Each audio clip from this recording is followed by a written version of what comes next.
त्याचं विश्लेषण केलेलं आहे आणि शासनाचा पैसा मग तो नवी मुंबई महानगरपालिकेचा असू द्या, राज्य शासनाचा असू द्या किंवा महानगरपालिकेच्या माध्यमातून आपल्या या नवी मुंबई महानगरपालिका क्षेत्रामध्ये चांगल्या उपाययोजना व्हाव्या यासाठी आपण राज्य शासनाला त्या पद्धतीने सांगतो आणि प्रस्तावाला कुठेही किंवा या ठरावाला कुठेही विरोध नाहीये, परंतु जो प्रस्ताव किंवा ठराव असेल त्यामध्ये जे ब्रिजेस मग ते ठाणा बेलापूर महामार्गावर असू द्या, आताच त्यांनी जो उल्लेख केलेला होता तो बोनकवड्यामध्ये एक सी टाईप ब्रिज आहे आणि तो ब्रिज त्याच्यावरती जाणाऱ्या वाहनांची संख्या असू द्या, त्याचं कॅल्क्युलेशन केलं तर तो अतिशय अल्प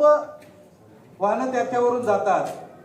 तो विशिष्ट कुठल्या कारणासाठी केलेला आहे का?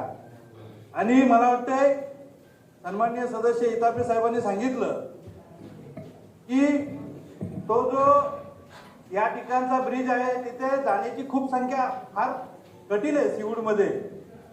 तिथं जर खऱ्या अर्थाने त्या पद्धतीचा त्यांनी ठराव मांडला आणि त्या लोकांची जाण्याची संख्येची किती तीव्रता आहे, त्या पलीकडच्या भागामध्ये जाण्याची वाहनांची संख्या किती गरजेची आहे याचा त्या ठिकाणी आपण सगळ्यांनी आदरणीय मॅडम आपण त्या ठिकाणी विचार करणं गरजेचं आहे, आयुक्त साहेब आपण करणं गरजेचं आहे. कारण शासनाचा पैसा ज्या ठिकाणी त्यांनी सांगितलं शिवराम पाटील साहेबांनी की जो सी टाईप ब्रिज आहे त्याच्यामध्ये पुढे 100 मीटरच्या अंतरावरती एक कोपरखरणेचा ब्रिज आहे आणि त्या ब्रिजच्या खालून पुन्हा युटर्न आहे. म्हणजे शासनाचे 32 किती मोठे शिवराम पाटील साहेब, हा ते सगळे पैसे वाया गेले असं मला वाटतंय. कारण 100 मीटरच्या अंतरावरून तो युटर्न मारून पुन्हा त्याच ठिकाणी यायचंय. मग त्या ब्रिजचा उपयोग काय झाला? त्या ब्रिजचा उपयोग कशासाठी झाला? हा MIDC मध्ये जाण्यासाठी. म्हणूनच आता त्यांनी सांगितलेलं की बनकोल्यावरून जर का MIDC ला जाण्यासाठी लागणार असतं तर तो पूर्णपणे वापरामध्ये आला असता.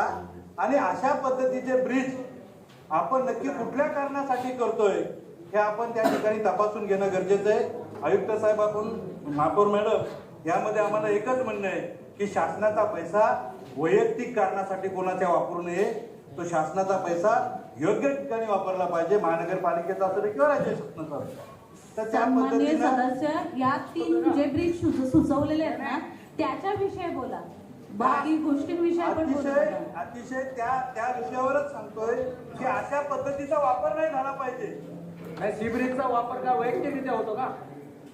आता मला वाटतंय आपण काय अशा पद्धतीचं उत्तर बोलायला पाहिजे तर मला जरा बोलून तर व्यवस्थित विचारपूर्वक बोला. मी असा मध्ये बोलू शकत नाही. महापौर मॅडम आपण सदस्यांना तसं सांगायचं त्या पद्धतीने. सन्माननीय सर्व सदस्यांना माझी विनंती आहे, एखादा सदस्य बोलत असताना मध्ये